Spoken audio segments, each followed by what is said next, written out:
Bonjour à toutes et tous, j'espère que vous allez bien. Bienvenue sur la chaîne.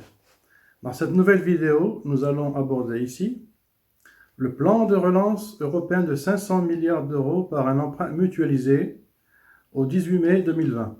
Un plan de relance de l'économie européenne de 750 milliards d'euros au 27 mai 2020. En date du 18 mai, après des semaines de discussions entre leurs équipes et de nombreuses visioconférences, Emmanuel Macron et Angela Merkel ont présenté lors d'une conférence de presse commune lundi 18 mai dans l'après-midi l'accord auquel ils sont parvenus sur un plan de relance européen. Proposition de lever un emprunt européen mutualisé pour la mutualisation de la dette de 500 milliards d'euros empruntés sur les marchés au nom de l'Europe, qui irait aider les pays en difficulté au prorata de la richesse des États comme l'Italie, l'Espagne et la Grèce, qui ont été le plus touchés par la pandémie due au coronavirus. Peut-être à fond perdu pour les pays riches, car ces États ne seront peut-être pas obligés de rembourser au final l'emprunt. Pour une fois, la France et l'Allemagne sont d'accord, mais les frugaux, 4 pays, les Pays-Bas, l'Autriche, la Suède et le Danemark, sont contre. Pour que cette proposition soit acceptée, il faut l'accord des 27 pays. Ces frugaux sont des mercantilistes avides de gains, qui ont profité de l'euro en toute légitimité. On n'avance pas. La grande Europe financière, ce n'est pas pour demain, car il y en a qui ne veulent pas payer pour les autres. En date du 27 mai, une proposition de la Commission européenne va lever 750 milliards d'euros pour relancer l'économie européenne en projet. Il s'agit d'une véritable révolution dans l'histoire communautaire. Face à l'opposition radicale de l'Europe du Nord, jamais la Commission n'avait proposé l'émission d'une dette mutualisée européenne de grande ampleur. Mais la négociation s'annonce difficile. Plan de relance européen. Pour une fois, les frugaux ne prêtent pas la mesure de l'enjeu et vont à l'encontre de leur intérêt. Les voilà aujourd'hui face au tournant historique que proposent Berlin, Paris et la présidente de la Commission, Ursula von der Leyen. Il s'agit rien de moins d'une manière de saut fédéral. Le temps de passer le plus gros de la récession post-Covid, l'UE se doterait d'une capacité d'emprunt singulière, un instrument exceptionnel de dette mutualisée.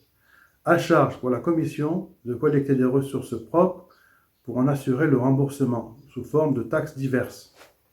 Montant proposé pour ce fonds de relance mercredi 27 mai 2020 par Ursula von der Leyen, la présidente de l'exécutif communautaire. 750 milliards d'euros, dont 500 de subventions et 250 de prêts. Emprunt émis au nom des 27, donc, et remboursement au nom des 27 ensemble, y compris par ceux d'entre eux qui ne profiteront pas directement du fonds. C'est ce qu'on appelle des transferts budgétaires.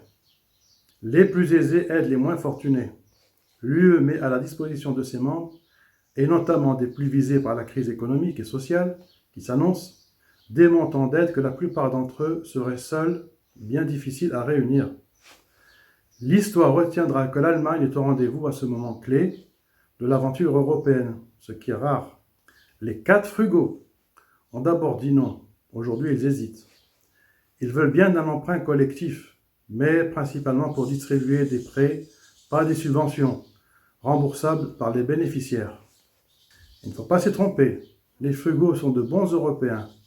Ils respectent les disciplines budgétaires, ce qui ne nous empêche pas de disposer chacun d'un État-providence accompli, supérieur à celui de la France, et surtout financé par l'impôt, pas par la dette.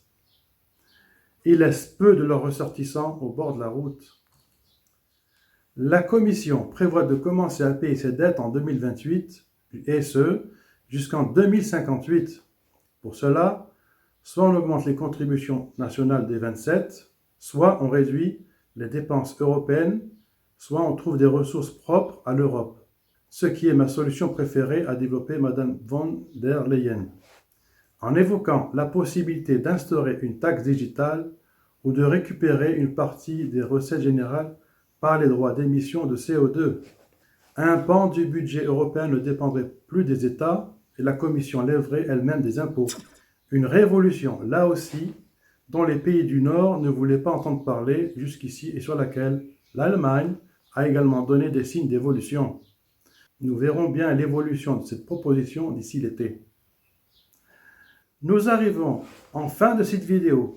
Je vous remercie de votre fidélité et vous donne rendez-vous économiquement parlant dans une prochaine vidéo. Ciao!